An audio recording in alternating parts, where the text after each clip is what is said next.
And boy, oh boy, was I surprised. I wish I kind of knew going into it because I feel like I wouldn't have stressed about it so much. Hi, today I would like to share with you 6 unexpected things that I learned as a new photographer. Let's get started. So I started out doing photography 2 years ago, and I started out without knowing anything about the subject. It kind of started out as a hobby, but then it quickly became something that I did as a career. I believe had I known these things, a lot of things would have been a bit easier for me while doing jobs and while just trying to be a good photographer. So today I would like to share these with you, so maybe you can take something away, or maybe you can recognize yourself in it. And if you keep them in mind, you know that you are not alone and that other photographers are experiencing similar things to you. Let's start with number 1. So the number 1 thing that was super unexpected to me that I learned is that when you are doing a portrait shoot, it is very important how you make people feel as a photographer. This relates to the fact that a lot of people get nervous in front of a camera, which is totally natural because it's just not a natural situation to be in front of a camera and somebody taking pictures of you. It's especially for people who are not models, but they are normal people that you photograph for business portraits or for different kinds of portraits, family portraits that they need, or just personal portraits. These are people that are not experienced in front of a camera, and they tend to come into a shooting a little bit nervous, a little bit unsure. They don't want to do anything wrong. They want to perform well. They want to have a great outcome. Basically, what I learned is that instead of focusing on only doing a great job with taking pictures, your job as a photographer, or my job as a photographer, is to make these people feel comfortable. Making people feel comfortable and having fun during the shoot, I think, is even more important than getting the perfect shot and getting everything right. Because people will remember the portrait shoot and remember how you made them feel, what kind of experience was this photo shooting for them, and not only look at the results. And even more, they might like the result even better, remembering how good they felt in front of the camera and how easygoing and relaxed this whole shooting was. The number 2 unexpected thing that I learned was that you will probably feel during a shoot when you've got it. I don't know if any of you can relate to that, but for me, it was really surprising to see that usually during the shoot that I'm doing, at some point I will know this is the best picture that I'm taking. This is the one, this is the picture, this is going to be the best one out of the lot. It didn't really happen to me in the beginning so much, but as I progressed, I would just know when the light is right, the angle is right, and things just magically kind of come together, and I would get this feeling, I've got it, I've got it, I've got it, I've got it. This was really surprising and unexpected to me, to see that how often I was right about this kind of magical moment in the shoot, and when I would review my pictures, I would see, yeah, this was the one, this was the perfect shot. Sometimes I would also be wrong about it and I had completely messed up something in the shot, but most of the time I would feel it when I got it. Okay, the next point also relates to portrait shoots and portrait photography in particular. So this point is that you will see people differently, completely differently to how they see themselves. Unless people are models and working in front of a camera professionally again, they are not really used to see themselves in pictures, especially nowadays when everybody is taking selfies all the time. They are used to see themselves at particular angles that they like, that they look at themselves. They are used to using filters. They're used to seeing themselves in the mirror. So the way you see them as a photographer will be a little bit different to how they see themselves, and it might be a little bit uncomfortable and unusual for people. This brings me to the point that when reviewing the pictures and you are picking kind of your favorites and you're giving the photos to your client and they're picking their favorites, this can be two completely different pairs of shoes. I don't know if anybody can relate to this. Hit the like button if you can relate to this, but usually my personal favorite pictures are very different to a client's personal favorite pictures, because I look at the composition, the lighting, and whether it's overall a good picture, and of course also the expression.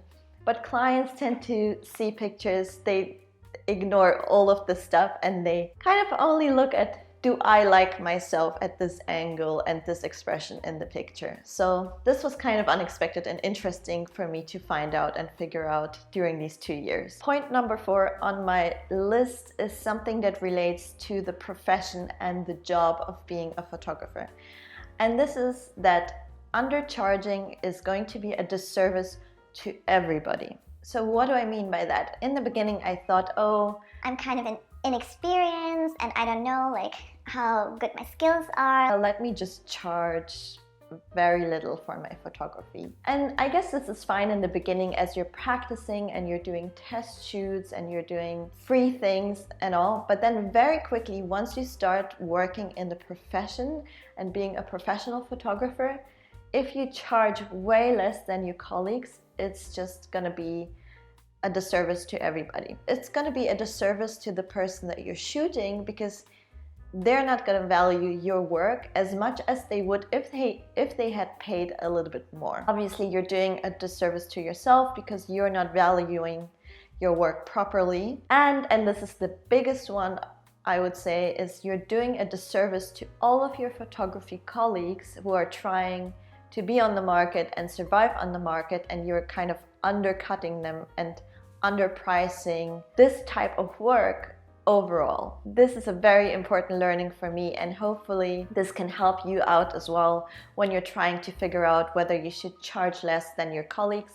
I would advise, don't charge less than your colleagues and keep a certain standard for the whole industry so everybody can survive, basically. Okay, number 5 is also an interesting one, and this is that you will probably change your mind about most of your images. So when you go to review your work after a shoot, you will have like a first gut reaction, a first instinct of which pictures you like, which pictures are good pictures, and all of that. Let me tell you, this will change over time. So the more you go back to these pictures, maybe taking some days between reviewing your work, you will completely pick different favorites. And especially the longer time went between you shooting and reviewing the pictures, the more your view on your work will change, because you are never standing still and you're kind of progressing and progressing and progressing.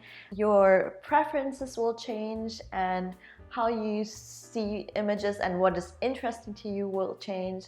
And sometimes you will have completely different favorite images a year later for a project than you had the day of the shoot or the next day when you got your scans back. And I also want to say that this is completely normal and this is okay. And I talked to some colleagues about this, and people tend to have that same experience, especially if they go through their work and they develop regularly. Okay, and the last point, number 6 on my list that I want to talk about, is something that, yeah, I wish I kind of knew going into it, because I feel like I wouldn't have stressed about it so much in my head, and I would have taken what people tell me with a grain of salt. And this is basically that gear geeks are not necessarily the best photographers. Maybe this is a controversial one, and maybe a lot of you guys are gear geeks, and I really don't want to offend anybody, but